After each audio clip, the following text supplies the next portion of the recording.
Hello. It has been a minute since I filmed a video. Well, that's not true. I filmed a few videos and then I never edited and uploaded them because I didn't like how they turned out. So this is the first time that I am sitting down to film a video that I am 100% sure is gonna make it to the internet. I feel annoying doing this, but I do need to start the video with a couple of housekeeping things just because it might be a little bit chaotic and I need to prepare you for that. First off, this video might come to you in several sitting sessions because I am starting to film this while my daughter is taking a nap and she's already been asleep for 40 minutes. So it could be another hour, it could be 20 minutes, it could be 5 minutes.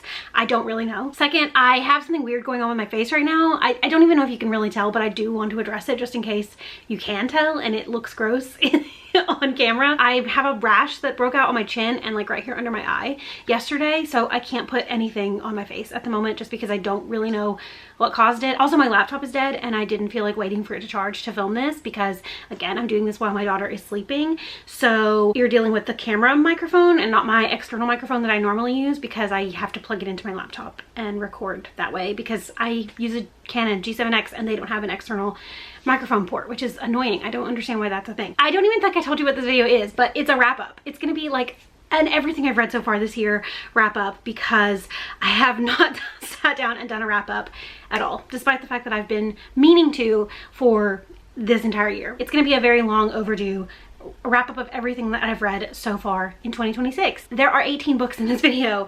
It's not as intimidating as it sounds, I promise. A lot of these I've already talked about in other capacities, so I'm not going to spend a lot of time on them in this video. I'm also going to put timestamps down below. So if you want to skip around, if you only care about reviews for certain books, then feel free to do that. Also, my last thing is that I am doing the hardest reading challenge you'll ever do this year. I do want to tell you where I'm at with the challenge, but I don't want to make my own, like a separate video for that because I think that's kind of annoying if you don't care and it's not going to get any views. At the end of this video, like after I've done the reviews of everything, at the very end of the video, I'm going to talk about the prompts that each of the books that I've read so far this year are fulfilling for the hardest reading challenge you'll ever do. So if you don't care about that, then you don't have to listen to it during the rest of the wrap up, the rest of the reviews. But if you do care and you want to know what progress I've made so far, then that'll be at the end and there will be a timestamp. And as always, there are going to be links to any video that I mentioned that I've already filmed down in the description, as well as links to all the books that I talk about in the description, because I always try to do that.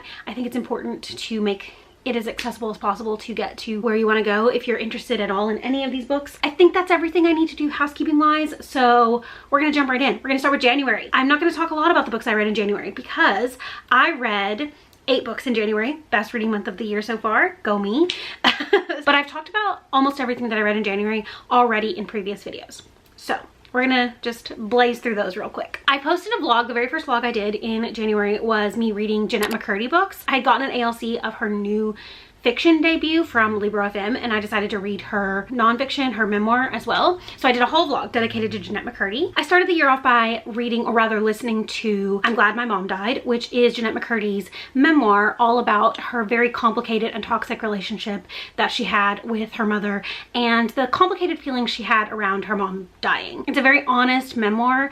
It really delves pretty deep into complicated relationships, familial relationships, especially mother-daughter relationships where she loves her mom. She loved her mom so much, but she knows that what her mom did to her throughout the many years of her child acting was not right. I thought it was really good and I would really recommend it because it is a very well written book and it really highlights the potential that Jeanette McCurdy has for writing. I would say look up some trigger warnings before you go into it because it's heavy. It's not a light, easy breezy memoir by any means. I then also read her fiction debut, which is called Half His Age, and that came out in January. I read it in January. I got an ALC from Libro FM. This is about a high school student. She's about to graduate from high school and she becomes really infatuated with her creative writing instructor, and this leads to a very toxic teacher-student relationship. This book is just kind of gross, honestly, and I felt like it was not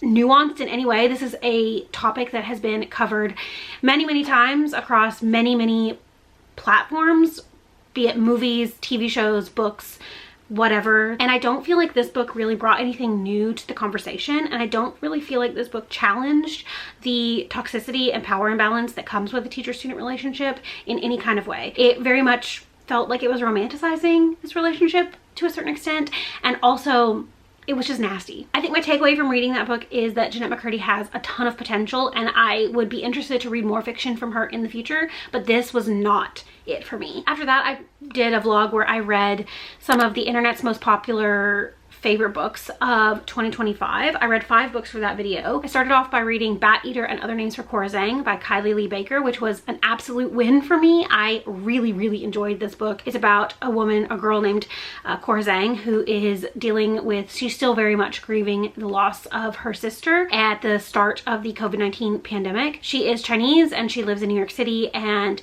the book is really exploring the completely racist ideology when it came to COVID-19 and Asian people. It follows Cora as she sort of gets sucked into this investigation where many Asian girls in her community are dying at the hands of who knows what. I really liked it. I thought it was a really interesting exploration of cultural identity and also overcoming a lot of that racist rhetoric that is and was present during the pandemic and has kind of persisted. I really recommend it. I loved it. I cannot wait to read Kylie Lee Baker's new book that just came out or is about to come out.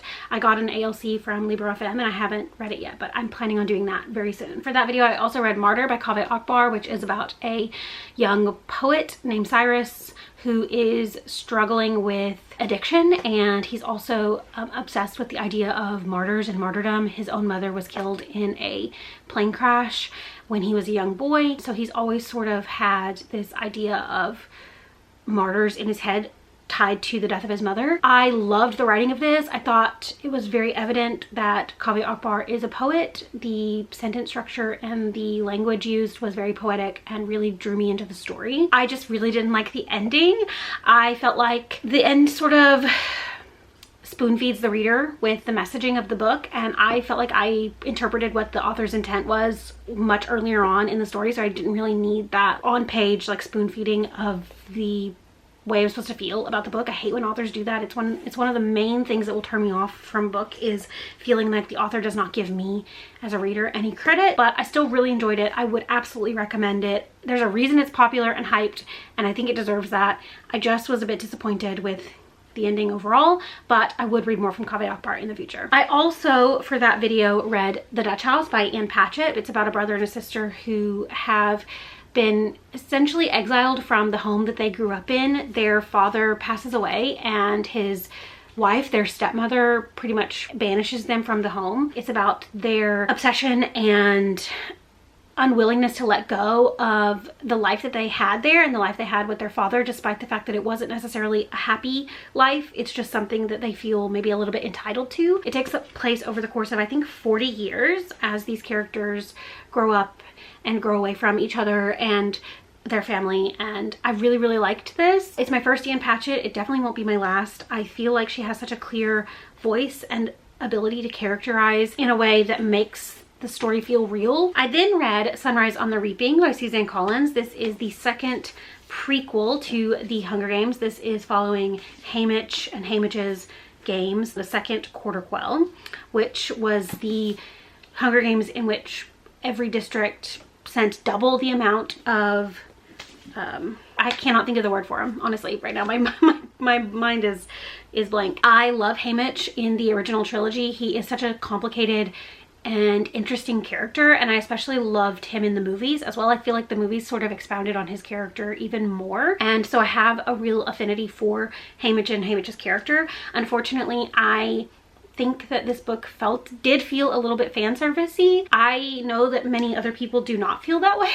I've seen plenty of reviews of people saying that this is such a great installation in the series and it doesn't feel like we're getting something that isn't necessary. I do feel like it does feel a bit fan servicey, especially when you consider the fact that a lot of the main players of the original trilogy, like the adults in that trilogy, like Mags and BT and Wyrus and Effie and Katniss's parents, it feels like there was a need, or Suzanne Collins felt a need to insert some kind of mention of all of these characters, so it felt a little bit forced in my opinion. I am happy for the people who loved it and feel like it was a necessary inclusion. And obviously I read it. I'm still reading The Hunger Games. If Suzanne Collins were to write another prequel, say about like Finnick or other characters, I would 100% read those books. I'm not going to do it because I have FOMO, but also because I do care so much about the messaging of the story. I just don't necessarily agree that they need to exist, but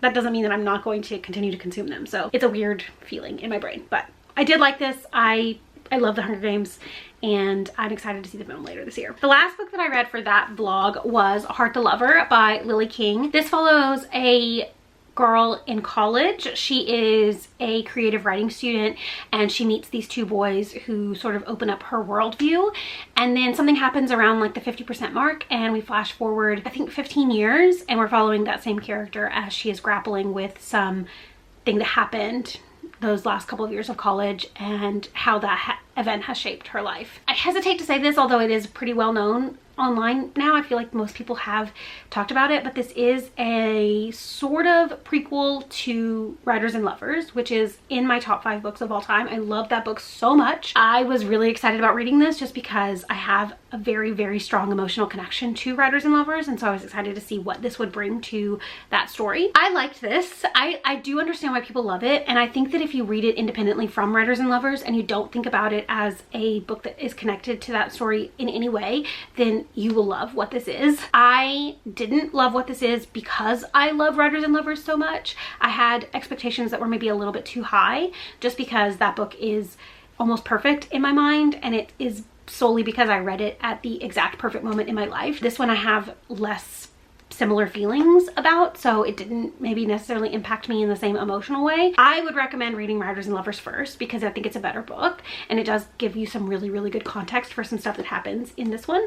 But I know that you can read them independently, and you can read them in any order, and people have read them separately and loved them for different reasons. The last book I read in January was Human Acts by Hong Kong. This was my first Hong Kong, and I really liked it. It is essentially a series of short stories or vignettes that surround this one event that happened in South Korea in the 80s, I believe, and sort of the ripple effect that that particular event had on many people that were connected to this event in some way. It sort of centers around this one boy, and all of these other stories follow characters that interacted with this one boy in some way during this event. It was like a siege in the city. I liked this a lot. I don't really love short stories all that often, and so it was not necessarily like the perfect read for me because there were definitely some characters that I cared about less that we got like a full story from that I didn't really care to read from. But overall, I really, really liked this. It makes me so excited to read more Hong Kong in the future. I have several of her books on my TBR, and I am really excited to continue my Hong Kong journey. If you'd have a recommendation for what Hong Kong book I should pick up next, I'd really love to know, because there's so many books like The Vegetarian, her new book We Do Not Part, The White Book I think is another one that comes to mind. I know she's got several that have been translated to English that I'm interested in. So if you have read Human Acts and you have a recommendation for what book I should read next, I'd love that. Moving on to February, I read 4 books in the month of February. I've already talked about one of them. I did a full review of what is so far this year my favorite book, and that was The Correspondent by Virginia Evans. This is an epistolary novel following a woman named Sybil Van Antwerp who writes letters to all the people in her life to communicate her thoughts, feelings, and opinions. I love an epistolary novel, first of all, and second of all, I really, really loved this. I loved Sybil as a main character. I loved the format. I loved her voice. I loved all of the character interactions that we get. Even though everything is through letters, I really love how this book told this story. The main thing that I think about when I think about this book is how much Sybil reminds me of my grandmother. She just has like a very similar voice, a very similar demeanor, a very similar attitude. So reading this was sort of like reading a book about my grandmother, who also does like to write letters. She sends me a card every year for my birthday. She sends me a card just because she's thinking about me. And when I was in college, she would randomly mail me comic strips from the newspaper. If she thought that I would think they were funny, she'd just send them to me. So it just feels very Sybil to me, and her birthday is actually coming up next week, and I'm planning on gifting this book to her for her birthday because I think she would also really love it. I love The Correspondent. It's my favorite book of the year. I also read a very short nonfiction book called On Tyranny by Timothy Snyder. This is like 20 lessons about tyranny in the United States and how very quickly and easily the United States government is moving into more of a tyrannical government. I mean, at this point, I think we're there. I listened to the audiobook. It was about an hour and a half, I think. And I know that he has since come out with more of an expounding on the ideas of this book with regards to, or specifically focusing on, the war in Ukraine. I liked this a lot. I felt like it had a lot of really interesting things to say in such a short amount of pages. I feel like it's a really good entry point into understanding tyranny and how governments fall under like a more tyrannical situation. It was depressing to read because I saw so much of what's going on in the United States in the pages, and obviously the book itself is inspired by a lot of the ideology that is going on in the United States, but I do think it feels a little bit hopeful at the same time because a lot of tyrannical governments fall. I have a lot of feelings about the current state of the US political system, and if I go into too much detail, I will start to cry because it is incredibly depressing to be living in this society that we're living in. I think for the rest of this year, I want to spend some time reading some more like political focused nonfiction and continuing to educate myself. That is something that I feel like will help me overcome the feelings of despair. I also read The Deep by River Solomon. This is a really short sort of almost novella about the ancestors of slaves that were thrown overboard on the crossing from Africa to America. Ancestors have manifested in the form of mermaids, and so it's about this like mermaid society that is all connected through the history of what happened to the people that they are descended from. I've never read River Solomon before, and I am interested in reading more from them in the future. I felt like the characters in this were really interesting. I just feel like overall the book was maybe a little bit too short. I feel like it could have benefited from just maybe even like 50 to 100 more pages to really establish the characters and why it was so important for these characters to take the actions they did. But for a novella, it was good. I think if you're going to read this, I would recommend doing a bit of research into the song that was written by, I think, Daveed Diggs and someone else that inspired the idea for this story. I think that it would be beneficial to have a little bit more context about why this story exists. Not only like the historical components, but also just like the cultural component, like the song and the story developing from that. It didn't super stand out to me. I feel like the book itself is important, and I feel like the messaging is important. The book itself didn't necessarily stick with me as much as I wanted it to, but I am looking forward to reading more River Solomon in the future. The last book I read in February was Harriet Tubman Live in Concert by Bob the Drag Queen. This is another pretty short book that is this sort of like magical realism speculative story where these figures from history have come back. You have like Jesus going to the pharmacy, and you have Abraham Lincoln visiting the Lincoln Memorial, and the main crux of this story is that Harriet Tubman has come back and she wants to write and produce a rap album to tell the history of her people. The main character is a sort of disgraced music producer who has not really done anything in the last 10 to 15 years because he was publicly outed on TV by a person that he trusted, and so he has really stayed away from the spotlight. But Harriet Tubman comes back and says like, we need to do this together, and it helps him sort of overcome his history and demons while also Harriet Tubman is educating the world. The concept of it is really cool, and I think that the execution was also really well done. I will say at times the book reads a bit like a reality TV show. Like some of the inner dialogue feels very much like a reality TV show confessional. Obviously Bob the Drag Queen is a reality TV star, and so that makes sense. While the book is really interesting and I really liked the character arc and I really liked the way the story was told, at times it was hard to stay in the moment because it did definitely feel like I was reading some sort of like reality TV show. I do think Bob the Drag Queen is a really great writer though, and I think that if they continue to pursue fiction in this capacity, that I would continue to pick those books up because I think that there's a lot of potential. This was just maybe a little bit too reality TV-esque for me, but I did like it. I would recommend it. It's super short. I love the audiobook. Bob the Drag Queen narrates it, and there's also in the audiobook there's 2 pieces of music that are in the story, but like they're actually produced songs. Moving on to March, I read 4 books in March. A couple of them were for the Women's Prize. One of the books I read in March was actually a graphic novel. It was The Raven Boys. This is a graphic novel adaptation of the first book in the Raven cycle, which is one of my favorite YA fantasy series ever. I reread it quite often because it's a really great series for me to dip my toes into when I'm feeling a little bit reading slumpish. I felt like maybe going the graphic novel route might be interesting this time. My library had it, and so I got it and I read it. I don't read a lot of graphic novels these days, so it was kind of nice to get back to that medium. But yeah, this is essentially just the graphic version of the first book in the Raven Cycle. If you are a fan of the Raven Cycle and you are a fan of graphic novels, I'd recommend checking it out. It is obviously a very condensed version of that story, and so I wouldn't recommend it as like a standalone entryway into that series. I feel like it's really only meant for someone who already really loves the original series and wants to see it played out in graphic novel format. Another book that I read that I was reading prior to the start of March because I really thought it was going to be longlisted for the Women's Prize was Kin by Tayari Jones. I actually received an ARC in an Instagram giveaway, and I tried really hard to read this before the book itself was actually published, but I didn't quite manage that. This follows two girls, Vernice and Annie. They have been best friends since they were old enough to understand that they were a person, and this book chronicles their friendship over the course of several decades as they grow up and grow apart and come back together. They're both girls that have lost their mother in some capacity.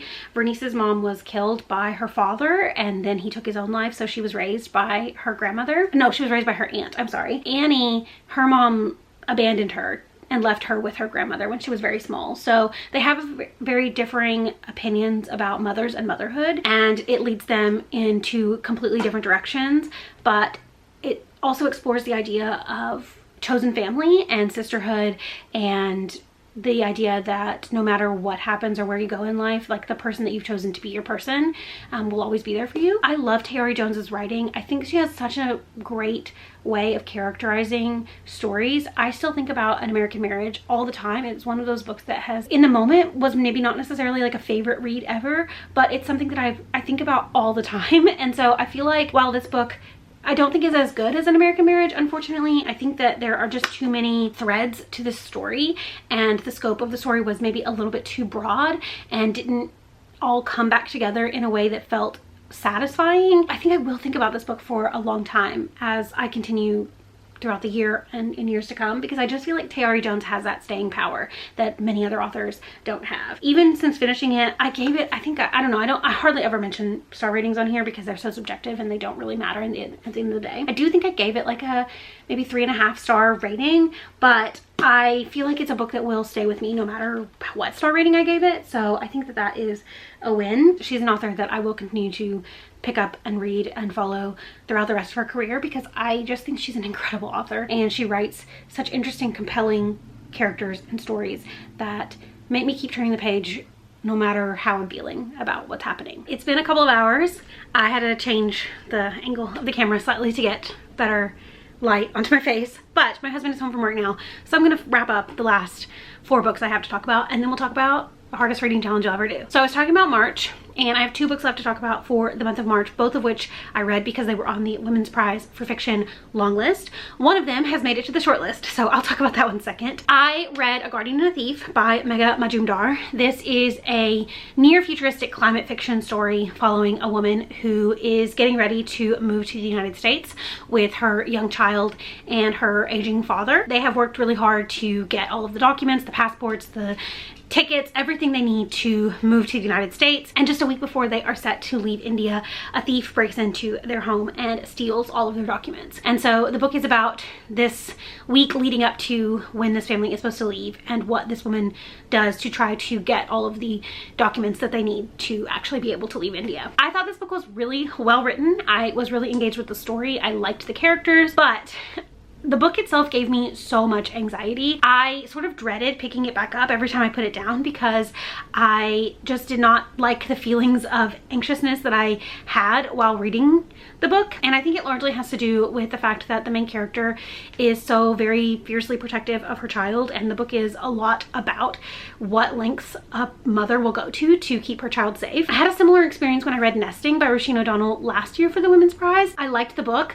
I respected what the book was doing. I thought it was a well-written, well-crafted story, but the amount of anxiety that I felt for that story just made it sort of impossible for me to enjoy. My baby is 1.5 years old, so I'm still relatively new in my motherhood journey, and I just feel very anxious reading stories about women who have to do almost impossible things to keep their children safe. I don't know. I'm just in a place right now where I don't think I can really consume stories like that and appreciate them the way that they should be appreciated, because it just affects me too much. And so for that reason, I can't say that I enjoyed the story. I can't say that I enjoyed the reading experience, but I can appreciate what the book was doing, and I can totally understand why it's on the Women's Prize for Fiction long list. It deserves its spot there 100%, and I know that many people have really resonated with the book, and it's gotten really high praise from a lot of people. I've seen so many positive reviews for it. I haven't really seen very many negative ones. So I feel like I'm a bit of an outlier, and it's not even that I feel negatively about this book. I just feel negatively about the way the book made me feel. I don't know, take that with a grain of salt, I guess. I would still recommend it. I think it is a really important story, and I like what the story was doing. It just affected me in a way that I didn't appreciate or enjoy. The other book that I read for the Women's Prize long list, which is now also on the short list, was Kingfisher by Rosie Kelly. This follows an unnamed man who is an instructor at a university. He is teaching like a creative writing course. He is a gay man, and he's in a long-term relationship with this man named Michael. At the start of the story, he becomes infatuated with another professor in the department who teaches poetry, and it's a woman, and she's much older than him. And so it sort of sets him on this journey of self-discovery and also kind of coming to terms with what he feels about not only his relationship with Michael and with this poet, but also his relationships with his parents, for instance, and the people outside of his immediate circle. I really wanted to like this. I think it had an interesting premise, but I don't really think the book was as successful as it wanted to be. I had a really hard time rooting for any of the characters in this book, and I don't necessarily always need a book to have likable main characters for me to resonate or for me to care about what's going on. But in this instance, I feel like how unlikable all of the characters were and how little communication was happening between all of these characters made it really hard for me to connect with the story in any way. I will say that the audiobook was really well done. I thought it was a good narration, and it's a short read. I just personally I don't know, I didn't like it. I wanted to like it more, but the fact that the main character was just completely insufferable, and a lot of the actions that happened, the choices that the characters were making, didn't really make sense for the way the author was setting their characters up. Also, it felt a little bit obvious, like the complicated relationship with that the main character has with his mother, and the ultimate like outcome of that situation was so, I don't know, I felt like I read it before, and I didn't think this added anything new to that. So overall, it was not the most successful book, but again, I can see why people like it, and I can see why it's on the Women's Prize for Fiction long list. I can totally see why someone would resonate with the story, and I guess that's that. And in April, I only read 2 books. I finished them both right at the beginning of the month. I think I finished one of them on April 1st or 2nd, and then the other one I finished on April 3rd or 4th, something like that, and that's Heated Rivalry and The Long Game by Rachel Reed. These are books 2 and 6 of the Game Changer series, and obviously Heated Rivalry is sort of a phenomenon at the moment. It was recently adapted into a wildly successful and popular TV show that is on HBO. I liked the show a lot. Like, actually, I became sort of obsessed with the show, and it was the only thing that was really helping me keep my head above water in a lot of ways. I've been dealing with a bit of anxiety and depression the last few months, and Heated Rivalry has helped with that because it makes me happy to watch. So I decided to read the book. The series overall follows a bunch of hockey players in the NHL who are struggling with their queerness and how to identify as professional athletes, but also queer people. This book in particular follows 2 characters, Shane and Ilya, who are rivals. They started out in professional hockey the exact same year, and they've had this intense rivalry for all of the years that they've been in the NHL, but they also have a deeply emotional and powerful connection, and so they have a secret relationship going on underneath all of the fame and exposure. I liked the book because I love the show. I don't want to say that the book is good. I think the book is fine. I think that the show adapts the book in such an amazing way that it elevates the source material. A lot of the dialogue from the show comes directly from the book, and there are only a handful of scenes that were added in to the show that added a little bit of context or expounded more on some things that happened in the book. But overall, it is a really faithful adaptation. And then I read The Long Game, which is the direct sequel to Heated Rivalry. It is also following Shane and Ilya after the events of Heated Rivalry. It's been a few years and things are different in their relationship. This is going to be the source material for at least season 2, but also there's speculation that it could be seasons 2 and 3 because the creator of the show has said that he may split up The Long Game into 2 seasons, which I think would be really great because it's a much longer book than Heated Rivalry and there's so much more in here that I feel is necessary to adapt or at least that I want to see adapted. This is miles better than Heated Rivalry. The writing, the characterization, the sex scenes, everything about this book is better than this book. But this lays a really good foundation for the series. I really love how the show makes me feel, and I love the conversations that are happening around sex and queerness and being your true self. I think there's a lot of really great conversation to be had around queer media, and I love that there is something that people can watch and identify with that isn't tragic. At the end of the day, these are love stories. They're happy, although obviously sad things do happen and there's some really great emotional weight to this story. At the end of the day, you know that things are going to turn out okay because these are romances, and of course they have to because that's the rules of romance, right? And I love that. I love that you can read Heated Rivalry and The Long Game, you can watch the show, and you can know that at the end of the day, things are going to turn out okay, and it's not going to be just like straight tragedy. So, no, I'm sorry, gay tragedy. I don't really anticipate wanting or planning to pick up the rest of the Game Changer series, except for maybe the new book that's supposed to come out in 2027, which is the 3rd book in Shane and Ilya's story. I probably will read that just because I want to see where it goes next, but I don't anticipate reading any of the other books just because I'm not interested in those relationships as much, and I feel like the necessary stuff will be adapted for the show. I do think these are worth the read, and I'm glad that I read them. So that is everything that I read in the months of January, February, March, and April. It's been a pretty good reading year so far. I've read some things that I really enjoyed. I've read some things I didn't enjoy as much, and I'm hoping that I can read more really, really good things as the year goes on. If you watch this far, and this is as far as you're gonna watch, I really appreciate you sticking with me and consuming what is probably close to 40 minutes of content. If you are interested, I am going to talk about all of the prompts that all of these books fit for the hardest reading challenge you'll ever do now. But if you aren't interested in that, then thanks for watching, and I will see you in my next video, which will hopefully come out very soon, not nearly as long between this video and the next one. Fingers crossed. Now let's talk about the hardest reading challenge you'll ever do and all of the prompts that these books fit. I'm just gonna refresh you on my personal hrcyed rules, and I might even have to refresh myself if I'm wrong. Every book that I read can count for up to 2 prompts. I'm not counting rereads at all. And once I put a book into a slot, it can't be moved. There's gonna be one exception to that, but I won't know for sure until June, so I'll mention it, but there's like literally only one exception. I'm not gonna go through all of the challenges and what like the requirements are for every single challenge.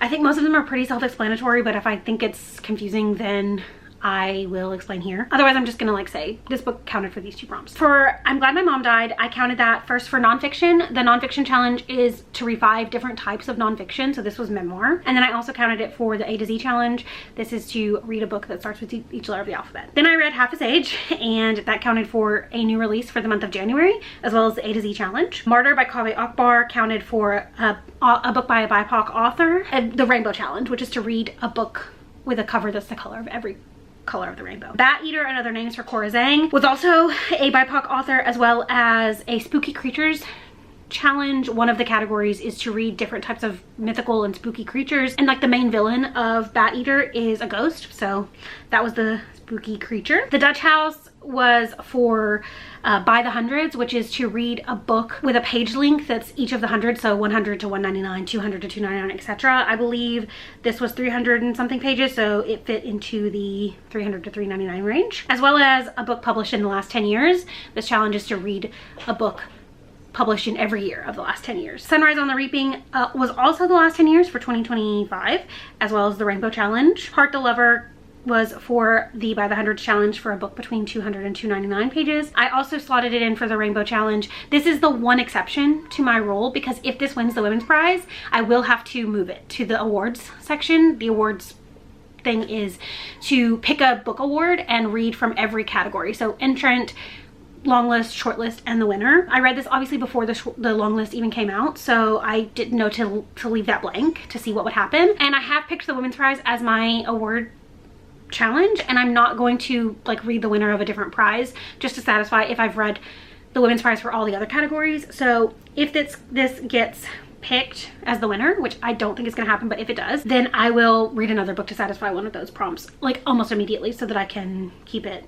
going. Human Acts counted for the translation challenge. This was to read 5 different translations. I haven't read a lot of translated fiction in my life in general, so this is just like something I want to do better at. As well as Around the World, which is to read a book set on every continent. On Tyranny was the nonfiction challenge, as well as By the Hundreds, because it was 127 pages, so it was the 100 to 199 range. The Deep fit for the Spooky Creatures challenge. It was the main like villain, well, the creatures in that book are mermaids, so not villains but mermaids. And then the Queer Alphabet, which is to read a book with representation of every letter of like LGBTQIA plus. I think there's more, but the main character of that book is non-binary, so that fit the non-binary challenge. Harriet Tubman Live in Concert also fit the Queer Alphabet because the main character of that book is gay, as well as Heritage Months, which is to read a book that fits each of the heritage months. Obviously February is Black History Month, so I wanted to read a book by a Black author. And then the Correspondent fit for the Disability Rep Challenge, which is to read books that feature different kinds of disability representation. The main character of that book is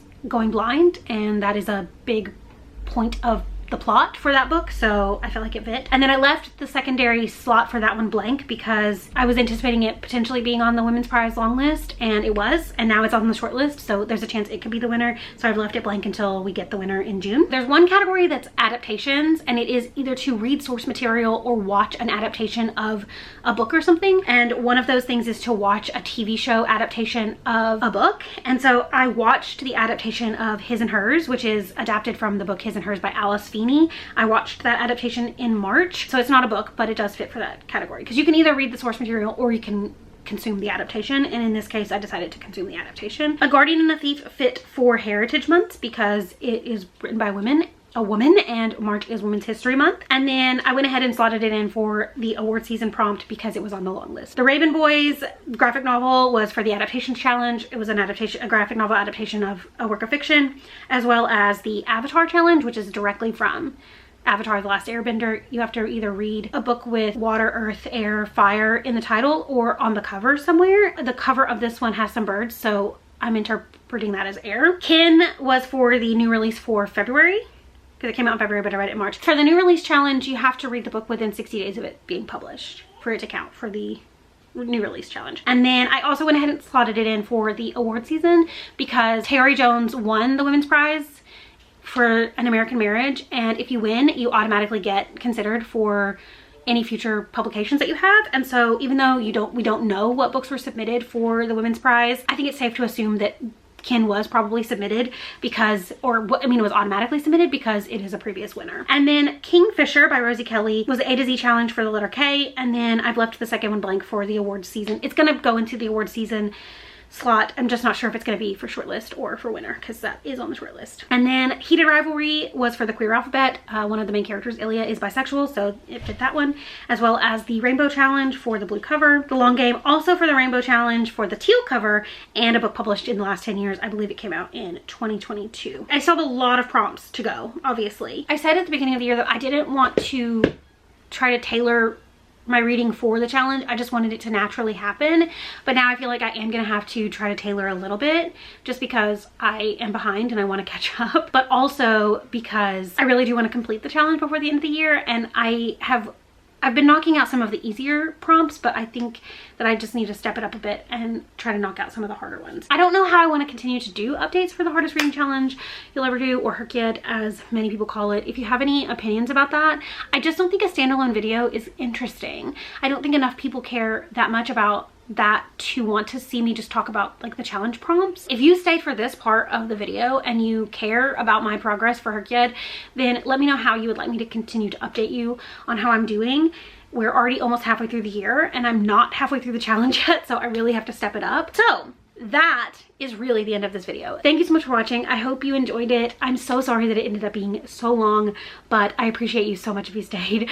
And I promise you it will not be like 2.5 months before I upload again, because I'm back. I'm ready to be back. I have so many ideas and I'm just ready to do them. So, bye.